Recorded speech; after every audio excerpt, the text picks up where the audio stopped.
Principal मैले बुझाउँछु भनेको थिएँ। अबव प्रिन्सिपलमा चाहिँ के हुन्छ त भन्दाखेरि है जुन त्यो सबसेल र सेलको चाहिँ मैले कम्पेयर गरेको थिएँ, त्यही अनुसार त्यो जुन सबसेलमा कम्पेयर गर्दाखेरि मैले 1s है लेखेछु है। मैले सबै अगाडिको भिडियो गएर हेर्नु होला अनि मात्र अब यो भिडियो बुझिन्छ।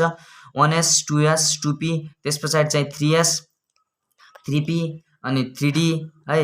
अनि त्यस पछाडि चाहिँ के छ 4s है 4p अनि 4p 4d है 4d 4f 5s 5p है यो s है अनि 5d अनि 5f त्यस पछाडि चाहिँ 6s 6p 6d अनि 6f अनि त्यस पछाडि चाहिँ 7s अनि 7p 7d 7f यतिसम्म हुन्छ भनेर यो कुरा चाहिँ मैले जुन त्यो सबसेलको कुरा थियो यो चाहिँ के को थियो सबसेलको कुरा थियो। यो चाहिँ के को कुरा थियो यो चाहिँ सबसेलको कुरा थियो। अब यो अबव प्रिन्सिपल भनेको के हो त भन्दाखेरि यो भनेको कुरो के हो, यो स्टेटमेन्टतिर जानुभन्दा पहिला यो स्टेटमेन्टतिर जानुभन्दा यो चाहिँ कसरी यो अबव प्रिन्सिपलले चाहिँ यो हामीलाई चाहिँ जुन electronic configuration on the basis of subshell छ यो फर्स्ट 20 एलिमेन्टको कसरी सबसेलका आधारमा इलेक्ट्रोनिक कन्फिगुरेसन गर्न सकिन्छ त भन्दाखेरि अरू तरिका भन्दा यो तरिका चाहिँ एकदम बेटर हो। जुन अबव प्रिन्सिपल छ यो प्रिन्सिपलबाट छिट्टै बुझिने एकदम सजिलो तरिका भएका कारणले यो तरिका बुझाउन गइरहेको छु। यसमा चाहिँ केही गर्नु पर्दैन है, जुन एउटा सरसर्ती सबैलाई च्याट्टा काट्दै जानुपर्छ, सरसर्ती काट्ने है सबैलाई के गर्ने एकदम काट्दै जाने बेटर वेबाट बुझ्ने तरिका है। सबैलाई चाहिँ ट्याक्क काट्दै जाने यसरी है, यसरी काट्ने फेरि काट्दाखेरि पनि है। अनि त्यस पछाडि चाहिँ यसरी ट्याक्क काट्ने सबैलाई काट्ने ट्याक्क यसरी है मिलाएर। अनि त्यस पछाडि चाहिँ हानेर हल्का बढी आयो। अब यसरी काटिसकेपछि चाहिँ है काटिसकेपछि चाहिँ 1 2 3 4 5 6 7 8 9 10 10वटा हुनुपर्छ है, ट्याक्क काट्दै जाने है यस्तो छड्केतिर है। अनि छड्केमुखी सबै काट्दै जाने। काटिसकेपछि चाहिँ अब चाहिँ के गर्ने भन्ने कुरा आयो। अबव प्रिन्सिपलमा चाहिँ के छ त भन्दाखेरि अब चाहिँ सबै जुन एरो चाहिँ कतामुखी लगाउनु पर्यो भन्दाखेरि सुरुमा चाहिँ एरो चाहिँ यताबाट लगाउने है सुरुमा है। अब चाहिँ यहाँनिरबाट सुरुमा यताबाट यता आउने है। सुरुमा चाहिँ यता जुन राइट मेरो साइडको चाहिँ राइट ह्यान्डबाट चाहिँ यता लेफ्ट ह्यान्डतिर आउने है, लेफ्ट ह्यान्डतिर आउने। त्यस पछाडि चाहिँ फेरि चाहिँ म कता जान्छु, यो जुन लेफ्ट ह्यान्ड छ नि मेरो यो लेफ्ट साइडतिरबाट यो जुन राइट ह्यान्ड छ यो राइट ह्यान्डतिर जान्छु म है यसरी। त्यस पछाडि चाहिँ फेरि यता आउने अनि फेरि उता जाने है, फेरि यता आउने अनि फेरि उता जाने है, फेरि उता गयो फेरि यता आउने है। अनि त्यस पछाडि फेरि यता आउने फेरि उता जाने है, फेरि यता आउने फेरि उता जाने है। अनि त्यस पछाडि लास्टमा चाहिँ कता आउने यता आउने है। यो राम्ररी क्लियरली नदेखेको पनि हुन सक्ला, बुझ्ने प्रयास गर्नु होला, बुझे भइहाल्छ यो है। यो बनाउनु पर्दैन है पछि फेरि लेख्दाखेरि, यो चाहिँ बुझे भइहाल्छ अलिक क्लियरली देखेलाई। यो एरो यता हो त्यस पछाडि उता हो फेरि यता फेरि उता फेरि यता फेरि उता फेरि यता फेरि उता फेरि यता फेरि उता फेरि यता है। यस्तो 10वटा लाइनमा चाहिँ यस्तो गरेको। त्यस पछाडि चाहिँ अब चाहिँ कुरो के आयो भन्दाखेरि अब यहाँ हामीले चाहिँ अब लयबद्ध हिसाबमा लेख्दाखेरि कसरी लेख्ने भन्दाखेरि सुरुमा यो एरो यता छ है, सुरुमा उताबाट यता आउनुपर्ने छ भनेपछि सुरुमा चाहिँ यसलाई 1s लेख्नु पर्यो। त्यस पछाडि चाहिँ अब यताबाट उता जानु छ हो कि नै, अब यताबाट उता जानु छ भनेपछि है यताबाट उता जानु छ भनेपछि चाहिँ हामीले के गर्नु पर्यो भन्दाखेरि यताबाट उता गयो एकचोटि फेरि उताबाट यता आउँदाखेरि 2s काट्यो है, 2s काट्यो। अब यहाँबाट सिधै यहाँ जोडिदिएको अनि त्यस पछाडि चाहिँ उताबाट यता आउँदाखेरि यो 2p आउँछ। सुरुमा यसको पाला आयो त्यस पछाडि यो काटियो, यो काटिसकेपछि है यो काटिसकेपछि यो काटियो, यो 2p काटियो, 2p काटिसकेपछि यता आयो यो चाहिँ के काटियो 3s काटियो। 3s पछाडि उता गयो यो 3p काटियो, 3p यो 3s काटियो, 3s काटिसकेपछि उता गयो 3s काटिसके 3p काटिन्छ है। 3s यो जुन 3s काटियो त्यसपछि उता गयो फेरि यता 3p काटियो, 3p को पाला आयो। अनि 3p काटिसकेपछि त्यस पछाडि चाहिँ 3p पछाडि चाहिँ एक्ज्याक्टली 4S मा आयो। 4S काटिसकेपछि उता गयो। उता गइसकेपछि अब 3D को पाला आयो। 3D पछाडि चाहिँ फेरि फोपी आउँछ है। अब त फोपी पछाडि चाहिँ फोपी पछाडि यता 5S मा आइगयो है।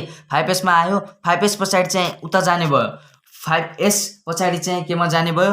5S पछाडि चाहिँ अब 5S पछाडि चाहिँ अब त्यस्तै 5S पछाडि 4D पछाडि अब 4D पछाडि चाहिँ यता आउने 5P मा आउने भयो।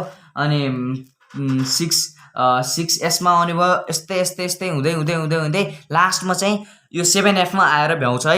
सुरुमा चाहिँ कसरी हेर्ने गरे, यताबाट च्याट्ट ट्याक्क लाइन काट्दै जाने 10वटा लाइन है।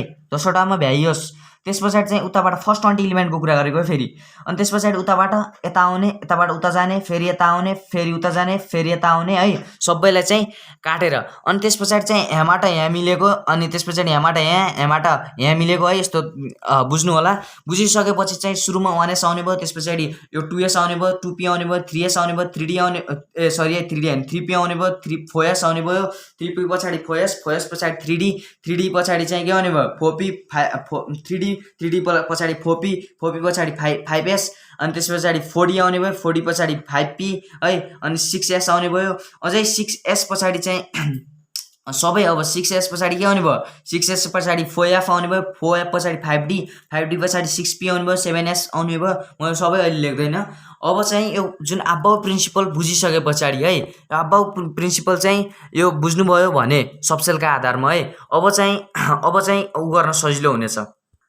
अब चाहिँ electronic configuration on the basis of subshell, जुन अबाउ प्रिन्सिपल बुझिसकेपछि अब यो कुरा बुझ्न गाह्रो कति छँदै छैन। यो कुरा एकदम सजिलो हो। अब अबाउ प्रिन्सिपल जसले बुझ्छ यो चाहिँ सरसटी गर्न सक्छ है।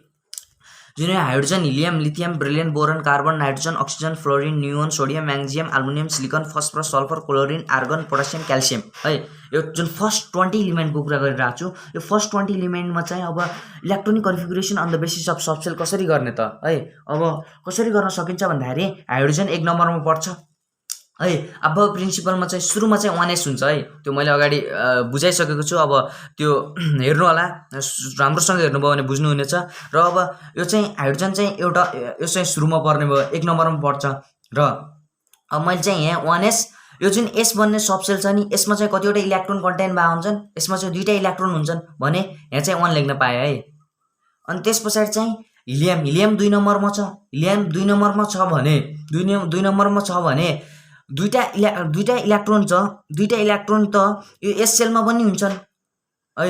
यसरी लेख्न सकियो। त्यस पछाडि चाहिँ अब लिथियम चाहिँ 3 नम्बरमा हुन्छ भने यसले भ्याउँदैन। अब यस पछाडिको कुरा गरिरहेको थिएँ मैले।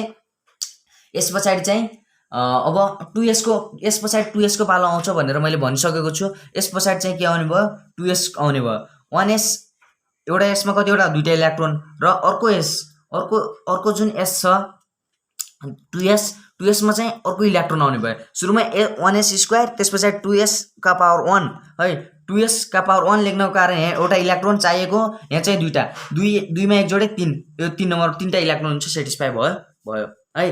त्यस पछाडि चाहिँ अब अर्को कुरा आयो। अर्को कुरामा चाहिँ के हुन्छ भन्दाखेरि बेरिलियमको। अब यस्तै त्यो जुन एरो काटेको थियो नि, त्यही एरोको आधारमा अब यहाँ भर्दै जाने हो। त्यही एरोको आधारमा है। त्यही एरोको आधारमा अब जस्तै यहाँ चाहिँ कति हुने भयो भन्दाखेरि म एकछिन सरसर्ती लेख्न चाहेँ। सरसर्ती लेखेर बुझाउँदा एकदम बेटर मानेको छु। यो चाहिँ म एकछिन सरसर्ती लेखेर अनि बल्ल म बुझाउँछु है। अब जुन यो मैले एकचोटि सरसर्ती लेखेर भ्याएँ। अब यसमा चाहिँ कुरा के छ त भन्दाखेरि है, अब यहाँ चाहिँ कुरा के छ त भन्दाखेरि जुन यो अबाउ प्रिन्सिपल छ, यसकै आधारमा चाहिँ यो electronic configuration on the basis of subshell लेखेको हो। र अब कुरा के छ त भन्दाखेरि जुन यहाँ सुरुमा चाहिँ 1S काटेको छ है, 1S काटेको छ, हाइड्रोजन चाहिँ सुरुमा पर्छ। अनि त्यस पछाडि अब त्यही भएर यो यसमा चाहिँ 2टा इलेक्ट्रोन हुन्छन्, 1S स्क्वायर भयो। हिलियम 2 नम्बरमा, त्यस पछाडि 1S स्क्वायर, अनि त्यस पछाडि चाहिँ लिथियम चाहिँ 3 मा, 1S स्क्वायर, एउटा यहाँ 2टा इलेक्ट्रोन भइहाले, यसमा एउटा इलेक्ट्रोन है। अनि त्यस पछाडि 2S कसरी आयो भन्दाखेरि यहाँबाट आएको है। 2S कसरी आयो भन्ने कुरा चाहिँ यहाँबाट थाहा हुन्छ। सुरुमा यसको पालो भन्ने थियौँ है। त्यस पछाडि चाहिँ उता गएर फेरि यता आउँदाखेरि यो 2S को पालो, फेरि उता गएर 2P को पालो, 3S को पालो, अनि त्यस पछाडि यस्तै सेटिस्फाई हुँदै जाने हो क्या यो। ड्रमहरू। त्यस पछाडि चाहिँ हिलियममा चाहिँ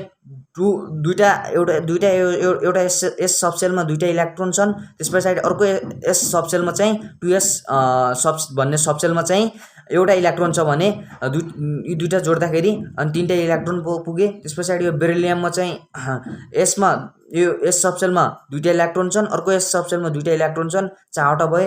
यी 4वटा इलेक्ट्रोन चाहिँ यहाँ भयो, बेरिलियम पनि सेटिस्फाई भयो। त्यस पछाडि चाहिँ अब यो बोरनमा चाहिँ यी दुईटा यहाँ दुईटा भयो, एसएसमा दुईटा भइहाल्यो। त्यस पछाडि 2p का पावर 1 को कुरा आउँछ है। यहाँ एउटा यो एस गयो, त्यसपछि उता गयो, फेरि यो 2s गयो, त्यस पछाडि फेरि उता गएर यो 2p को पावर आयो, 2p को पालो आयो। अनि यो 2p को पालोमा चाहिँ 2p एउटा p सबसेलमा चाहिँ कतिवटा हुन्छन्, 6वटा हुन्छन् भने अब चाहिँ सुरुमा चाहिँ कति हुनु पर्यो, 1 लेख्नु पर्यो। त्यस पछाडि कार्बनमा चाहिँ 2 हुने भयो, फेरि कार्बन पछाडि नाइट्रोजनमा चाहिँ 3टा, अनि त्यस पछाडि अक्सिजनमा 4वटा, त्यस पछाडि जुन अक्सिजन पछाडि को उसमा चाहिँ कति हुने भए, अक्सिजन पछाडि फ्लोरिनमा चाहिँ कति हुने भए, 5वटा हुने भए, नियोनमा 6वटा हुने भए है। अब यो पी पनि भ्याइयो। अब पीमा पनि जुन एसपीडीएफ थियो 2 6 4 4 को डिफरेन्स हुन्छ भनेको थिएँ, 10 त्यस पछाडि 14 हुन्छ भनेको थिएँ। र यसमा चाहिँ अब पी पनि सेटिस्फाई भयो। अब फेरि चाहिँ जुन यो पी थियो यो पी पनि भ्याइयो। अब यो पी भ्याइसकेपछि यो यसको पाला आयो। अब यसको पाला आइसके पछाडि चाहिँ यसमा कतिवटा हुन्छन्, यसमा चाहिँ 2टा हुन्छन्। यसमा 2टा हुन्छन् भनेपछि जुन यो नाइट्रोजन सोडियम थियो, यो सोडियममा चाहिँ एउटा 1 s का पावर 1 अगाडिको उयो है। त्यस पछाडि चाहिँ 2टा भयो, यहाँ यसको पावर कति 2 भयो, यो एस पनि भ्याइयो। अब यस पछाडि चाहिँ फेरि अब जुन यो कति एस थियो 3s है, यो 3s चाहिँ सेटिस्फाई भयो। यो 3s भइसकेपछि फेरि चाहिँ केमा गयो, 3p मा गयो। अब p मा चाहिँ कतिवटा हुन्छन्, 6वटा हुन्छन्। p मा 6वटा हुन्छन् भने है, p मा 6वटा हुन्छन् भने सुरुमा चाहिँ जुन यो एल्युमिनियम थियो 1 भयो, त्यस पछाडि 2 भयो, 3 भयो, 4 भयो, 5 6 है। यो चाहिँ आर्गनसम्म गएर भ्याइयो। आर्गनसम्म गएर भ्याइसके पछाडि चाहिँ यो फर्स्ट 20 इलिमेन्टको भएका कारणले 4s² सम्म मात्र गएको छ। र आर्गनसम्म भ्याइसकेपछि चाहिँ है जुन त्यो 3p का पावर 6 थियो त्यो भ्याइयो। त्यस पछाडि चाहिँ जुन 3p भ्याइसके पछाडि है, जुन यो 3p भ्याइसके पछाडि यो 3p भ्याइसके पछाडि चाहिँ के को पाला आयो, यता आयो 4s को पाला आयो, यो s को पाला आयो। यो पछाडि चाहिँ यसको पाला आयो। यो यसको पालोमा चाहिँ अब 2टा इलेक्ट्रोन मात्र हुन्छन्, यसमा चाहिँ 2टा इलेक्ट्रोन हुन्छन्, त्यही भएर 1 अनि 4s² है। यो चाहिँ कुरा थाहा पाउनु पर्ने कुरा हो। यति कुरा थाहा पाए भइहाल्छ। यताबाट काट्ने, यताबाट यता जान्छ, त्यस पछाडि फेरि उता गएर फेरि यता आउँछ।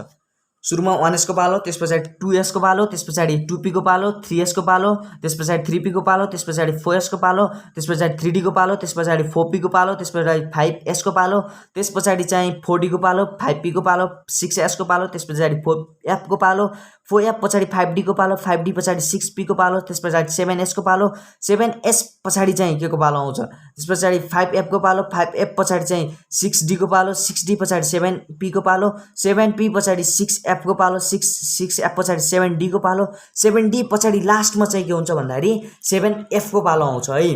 यो कुरा चाहिँ ध्यान दिनु होला। जुन यो अबाउ प्रिन्सिपल हो, अबाउ प्रिन्सिपलबाट चाहिँ हामीले सजिलै लेख्न सक्छौँ। त्यस पछाडि चाहिँ जुन इलेक्ट्रोनिक कन्फिगुरेसन छ, electronic configuration on the basis of सबसेलको आधारमा चाहिँ यसरी गरिन्छ। यो चाहिँ मैले गराएर देखाएँ र बुझाउने प्रयास गरेको छु। कतिको बुझ्नुभयो त्यो कमेन्टमा लेखिदिनु होला, र बुझ्नुभएको छैन भने पनि म फेरि बुझाउने प्रयास गर्नेछु। फेरि बुझाउनका लागि कमेन्ट गरिदिनु होला बुझेन भनेर, अथवा बुझ्नु भएको छ भने पनि ठिक छ। र अरू यस्तै कुनै अब जस्तै जुन सेलकै आधारमा पनि इलेक्ट्रोनिक कन्फिगुरेसन कोही साथीहरू कन्फ्युज हुनुहुन्छ भने कमेन्ट गरिदिनु होला, र म फेरि त्यो सेलकै आधारमा पनि बुझाउने प्रयास गर्नेछु। जुन यो अबाउ प्रिन्सिपल र अबाउ प्रिन्सिपलबाट चाहिँ electronic configuration on the basis of subshell चाहिँ एकदम सजिलो हुन्छ यो अबाउ प्रिन्सिपलबाट। र मैले यो चाहिँ कसरी चाहिँ सिस्टमेटिक अर्डरमा चाहिँ सबसेलका आधारमा चाहिँ जुन systematic distribution of electron into the different orbits of an atoms भन्छ यो इलेक्ट्रोनिक कन्फिगुरेसन भनेको। र यो चाहिँ इलेक्ट्रोनिक कन्फिगुरेसनको बारेमा चाहिँ हल्का म जानकारी दिन चाहेँ। अब यसले चाहिँ यो चाहिँ electronic configuration of an atoms determine its properties है, जस्तै valency, reactivity, atomic mass, atomic structure है, यिनीहरूलाई चाहिँ के गर्छ, डिटर्माइन गर्छ इलेक्ट्रोनिक कन्फिगुरेसनले भन्ने कुरा थाहा पाउनु पर्यो। र यो चाहिँ थियो electronic configuration on the basis of सबसेलको आधारमा अब सबसेलका आधारमा यति आजको लागि यति भिडियो बनाउँदै र यो भिडियो चाहिँ अब आजको लागि यही भिडियोमा चाहिँ इन्ड गर्न चाहन्छु। धन्यवाद।